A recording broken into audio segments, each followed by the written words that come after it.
யோகிராம் சுரத்குமார், ஜெயகுரு ராயா. யோகியுடன் கொஞ்ச தூரம்.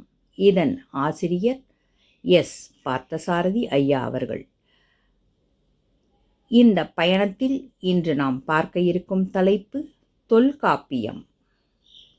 யோகி தன் அத்யந்த பக்தர்களுக்கு அவரவர் மனோபாவத்துக்கேற்ப பற்பல ஞானிகளின் வாழ்க்கையையும் உபதேசங்களையும் கொண்ட ஆன்மீக நூல்களை படிக்கச் சொல்வார். சில பக்தர்களுக்கு ராஜகோபாலாச்சாரியார் எழுதிய ராமாயணம் மற்றும் மகாபாரதம் மற்றும் சிலருக்கு ராமதாசரின் in quest of God, in the vision of God, வேறு பலருக்கு சுவாமி ராமதீர்த்தரின் in woods of God realization, ஒருவருக்கு கம்பராமாயணம், மற்றொருவருக்கு பகவத்கீதை, இன்னும் சிலருக்கு ஜே. கிருஷ்ணமூர்த்தியின் கிருஷ்ணமூர்த்திஸ் நோட்புக். இப்படி பற்பல நூல்களை யோகி தனது பக்தர்களுக்கு பரிந்துரை செய்து அவற்றை படிப்பதற்கு உத்வேகம் கொடுத்தும் வந்தார். ஒவ்வொரு பக்தர் வரும்போதும் யோகி அவர்களுக்கு பரிந்துரைத்த நூல்களிலிருந்து விஷயங்களை சொல்லச் சொல்லுவார். அவற்றை யோகி உன்னிப்பாக கவனித்து அவற்றின் தாத்பரியங்களை பக்தர்களுக்கு புரியும்படி எளிமையாக விளக்கி கூறுவார். இதனால் பக்தர்களுக்கு அந்நூல்களில் மேன்மேலும் ஆர்வம் அதிகரித்தது. அவற்றை விடாது தொடர்ந்து பலமுறை படித்தார்கள். நூல்களில் சொல்லப்பட்ட உபதேச சாரங்கள் அவர்களின் குணாதிசயங்களை சரியான வழியில் கொண்டு செலுத்தின. இதனால் பல அன்பர்களின் வாழ்க்கையில் அவர்களை அறியாத விதத்தில் பல மாற்றங்கள் ஏற்பட்டன. அவர்கள் ஆன்மீக சாதனைகளை செய்ய தலைப்பட்டார்கள். பற்பல ஞானிகளின் நூல்களை ஏற்கனவே படித்திருந்த ஒரு பக்தர் யோகியிடம் வந்தார். யோகி அவரிடம் அளவலாவும் போது தொல்காப்பியம் பற்றி பேச்சு வந்தது. தமிழ் இலக்கண சூத்திரங்கள் அடங்கிய அந்த நூலை பற்றி வடக்கே கங்கை கரையிலிருந்து வந்த யோகிக்கு எப்படி தெரியும் என்பதர் என பக்தர் வியந்து போனார். யோகி தொல்காப்பியம் பற்றி விரிவாக கூறலானார்.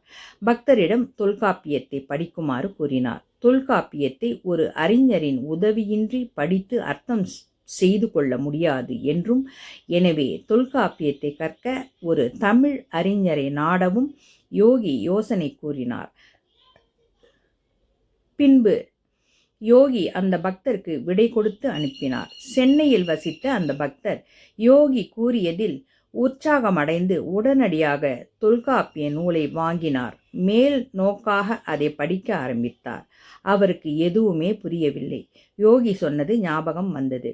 தமிழ் அறிஞர்கள் எவரேனும் தனக்கு உதவுவார்களா என விசாரிக்க ஆரம்பித்தார். கம்பன் கழகத்தைச் சேர்ந்த பேராசிரியர் ஆ. சா.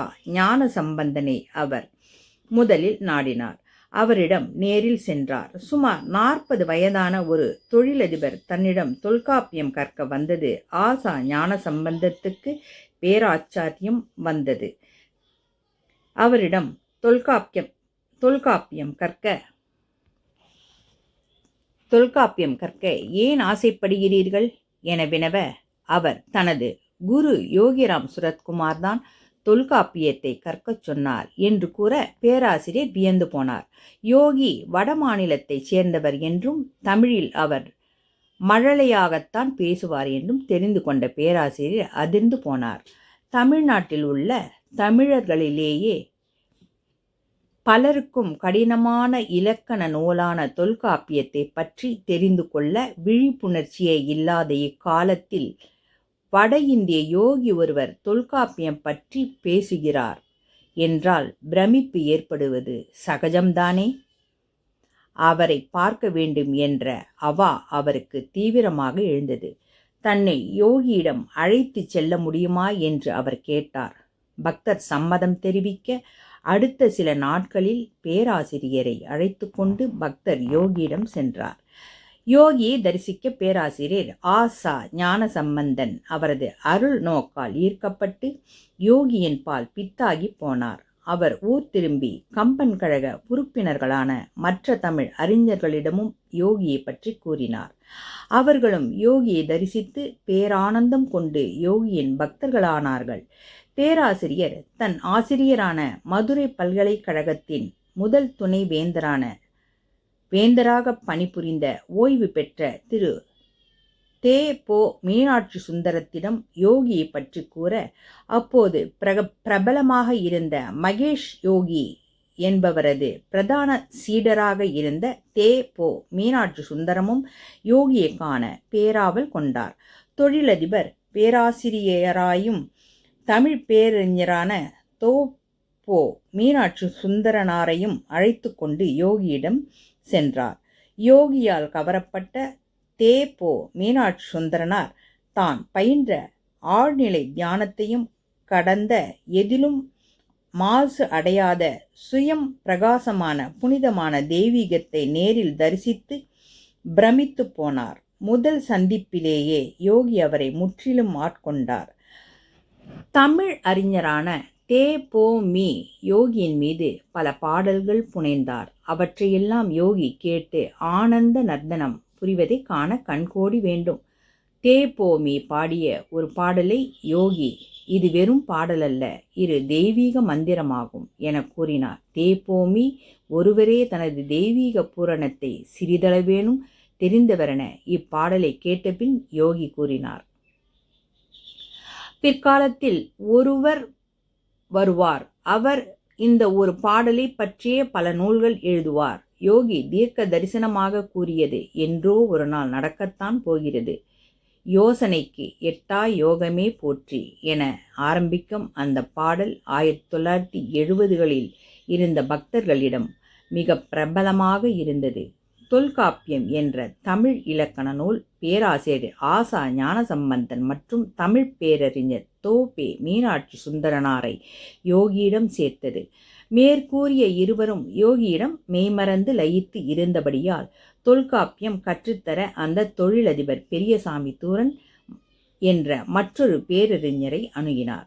அவரும் யோகியால் அனுகிரகிக்கப்பட்டு ஆட்கொள்ளப்பட்டார்.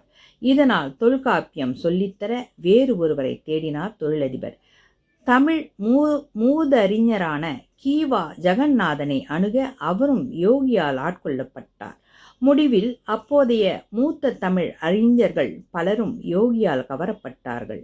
அவர்கள் அனைவருமே ஆன்மீக பெருவழியில் யோகியால் உந்தி தள்ளப்பட்டு ஆனந்த பரவசமடைந்து பரிபக்குவ நிலையை பூரணமாக அடைந்து மறைந்து போனவர்கள். இவர்கள் அனைவரும் யோகியின் மீது ஏராளமான பாடல்கள் புனைந்தார்கள். தொல்காப்பியம் எனும் தமிழ் இலக்கண நூல் தமிழ் பேரறிஞர்கள் யோகியின் திருவடிகளை சரணமடைய காரணமாயிற்று. பின்பு அந்த தொழிலதிபர் தொல்காப்பியத்தை மறந்தே போய்விட்டார். யோகிராம் சுரத்குமார், ஜெயகுரு ராயா. வாழ்வின் இறுதி வரை பகவானுடன் பயணித்து கொண்டே இருப்போம்.